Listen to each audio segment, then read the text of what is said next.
demandé au président de la République, qu'il a accepté, de convoquer le Parlement en session extraordinaire le lundi 8 septembre, dans 15 jours.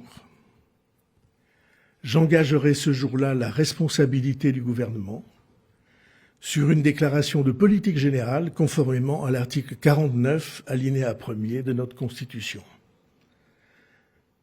Cette déclaration de politique générale aura pour objet de poser explicitement la question centrale, savoir s'il y a bien gravité du danger pour la nation, s'il y a urgence ou pas, et choisir la route qui permettra d'échapper à cette malédiction en retrouvant la maîtrise de nos finances.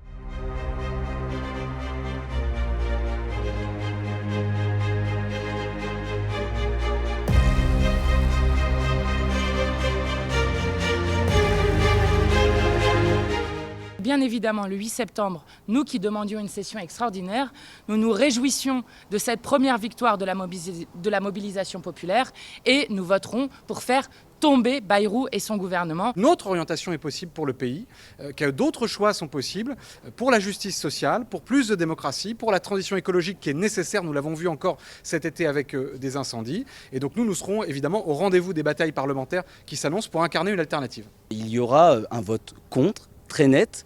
C'est-à-dire qu'il n'y a pas d'ambiguïté. Nous sommes en opposition à ce gouvernement, à son projet.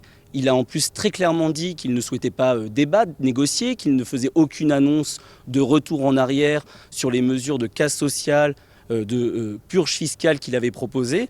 Donc il n'y a aucune ambiguïté.